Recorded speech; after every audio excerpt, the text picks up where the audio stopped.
नमस्कार। आज की कहानी भगवान भाव के भूखे हैं। जो ठाकुर जी को याद करते हैं, ठाकुर जी भी उनको याद करते हैं।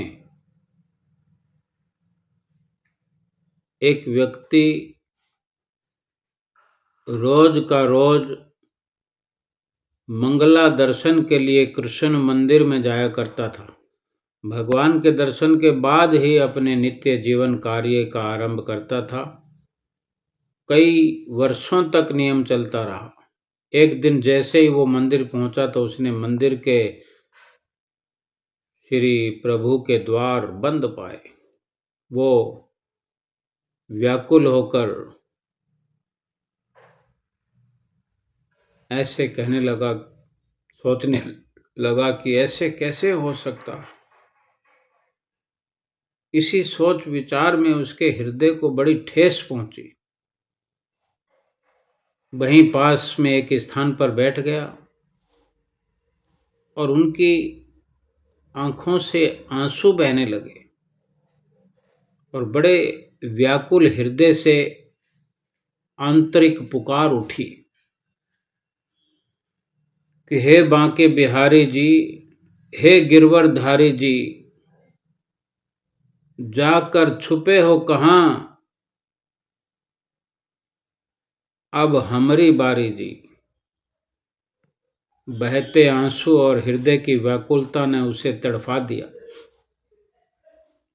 पूरे तन में विरह की अग्नि जल उठी। इतने में कहीं से पुकार आई, और तूने कहाँ लगाई इतनी देर, ओ बांवरिया, बांवरिया, मेरे प्रिय प्यारे। इस तरह की आवाज सुनकर वो आसपास देखने लगा कि कौन ऐसे पुकारता है, लेकिन आसपास कोई भी नहीं था। वो इधर उधर देखने लगा, कोई नजर नहीं आया। इतना हतप्रभ हुआ, व्याकुल हुआ और बेहोश हो गया। काफी देर हुई बेहोशी में, तो उसके पैर को जल की एक धार छूने लगी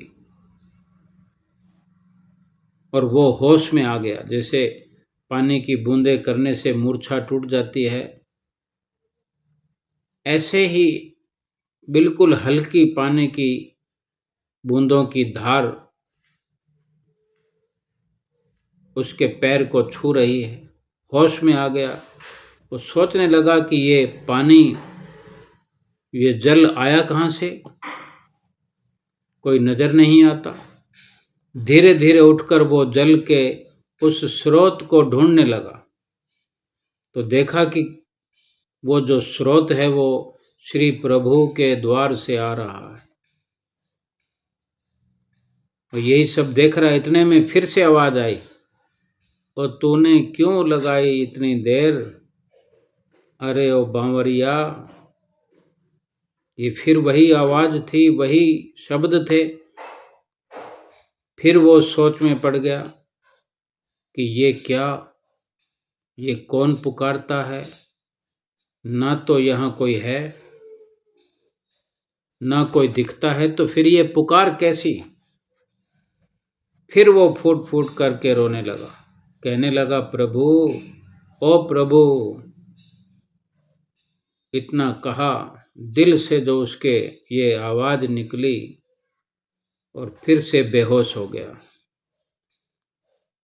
फिर बेहोशी में ही उसने श्री ठाकुर जी के दर्शन पाए और उनकी रूप माधुर्य को निहार कर आनंद पाने लगा।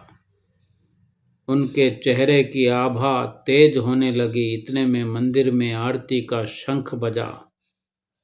आए हुए दर्शनार्थियों ने उसको जगाया,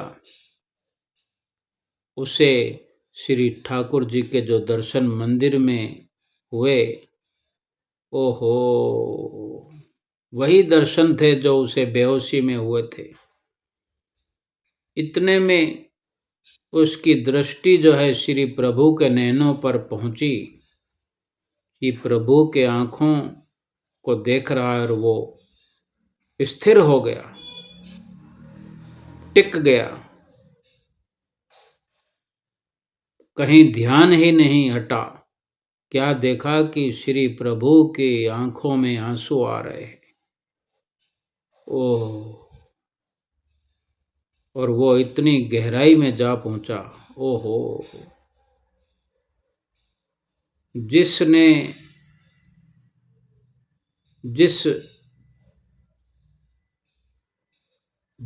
जल मुझे स्पर्श कराया था, वो श्री प्रभु के आंसू नहीं, मुझसे ये क्या हो गया। श्री प्रभु को इतना कष्ट मेरी वजह से। अब वो बहुत रोया और बार बार क्षमा मांगने लगा। श्री प्रभु ने मुस्कुराते दर्शन से कहा, तूने क्यों कर दी देर, अरे अब पल भी न करना देर ओ मेरे बमरिया। ये भक्त और भगवान के बीच की बात है। भगवान के प्राप्ति के लिए भगवान को किसी पूजा पाठ, किसी कर्म कांड, किसी साधन की आवश्यकता नहीं है। बेशक जिस भी माध्यम से हम जो कुछ भी साधन करते हैं, साधना करते हैं,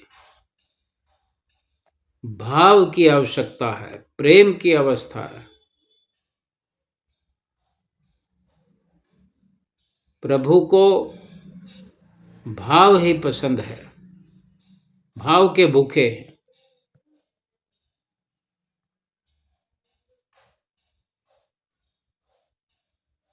प्रभु को केवल भाव ही पसंद है। जैसे कर्मा बाई ने माना, मीरा बाई ने जाना, जैसे धन्ना जट ने अपने भाव से प्रभु को पाया, अपने भाव से, प्रेम से भगवान से अपने खेतों में हल चलवाए,